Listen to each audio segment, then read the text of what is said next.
Trump മറ്റേതെങ്കിലും ലോക നേതാക്കളുമായിട്ട് ഇരിക്കുമ്പോൾ ട്രംപ് എപ്പോഴും വിചാരിക്കുന്നത് അയാൾ കുറച്ച് ഉയർന്ന കസേരയായിരിക്കുന്നതെന്നാണ്. എന്ന് വെച്ചാൽ അമേരിക്കക്കാർക്ക് പൊതുവിലുള്ളതാണ്, അമേരിക്കൻ ലോക ഞങ്ങളാണല്ലോ ലോകത്തെ നിയന്ത്രിക്കുന്നതെന്ന ഒരു സുപ്രീമസി തോന്നൽ അവർക്കുണ്ട്. ട്രംപിന് അത് കുറച്ച് കൂടുതലായിട്ടുണ്ട്.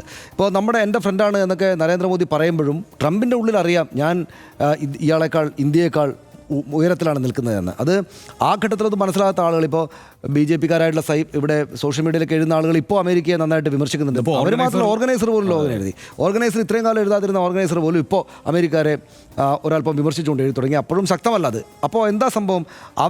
ട്രംപ് വിചാരിക്കുന്നത് ഞാനാണ് സൂപ്പർ എന്നാണ്, ഞാനാണ് ഏറ്റവും മുകളിൽ എന്നാണ്. അതുകൊണ്ട് ഞാനിതെല്ലാം പരിഹരിക്കേണ്ടതാണെന്ന് എല്ലാ അമേരിക്കക്കാരെയും പോലെ, എല്ലാ അമേരിക്കൻ പ്രസിഡന്റുമാരെയും പോലെ ഞാൻ ലോകത്തെ അങ്ങ് വിധാതാവായിട്ടുള്ള ആളാണ് എന്ന് വിചാരിക്കുന്ന ആളാണ് ട്രംപ്. പുട്ടിന് പക്ഷേ അദ്ദേഹം വിചാരിക്കുന്നത്, അല്ലെങ്കിൽ ട്രംപ് വിചാരിക്കുന്നതല്ല പുട്ടിനെ പറ്റി കരുതുന്നത്. പുട്ടിൻ ഞാനാണ് ലോകത്തിൻ്റെ തലപ്പത്ത് എന്ന് വിചാരിക്കുന്ന ആൾ തന്നെയാണ് പുട്ടിൻ.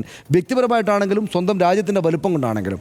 അതായത് പുട്ടിനിപ്പോൾ സോവിയറ്റ് യൂണിയൻ്റെ കാലത്തെ രാജ്യത്തെ അല്ല ഭരിക്കുന്നത്, പക്ഷേ സോവിയറ്റ് യൂണിയൻ്റെ ലെഗസി തനിക്കുണ്ട് എന്ന് ഇപ്പോൾ സമീപകാലത്ത് ആവർത്തിച്ച് അവകാശപ്പെട്ടുകൊണ്ടിരിക്കുന്ന ആളാണ് ആഭ്യന്തര രാഷ്ട്രീയത്തിനകത്ത് പുട്ടിൻ. അതായത് അയാളുടെ പാർട്ടി കമ്മ്യൂണിസ്റ്റ് പാർട്ടിയല്ല, പക്ഷേ സോവിയറ്റ് യൂണിയൻ കാലത്തെ കമ്മ്യൂണിസ്റ്റ് നേതാക്കളുടെയൊക്കെ പ്രതിമയും അതിൻ്റെ ലെഗസിയും ഒക്കെ നമ്മളിപ്പോൾ ഇവിടെ കൊണ്ടുവന്നു.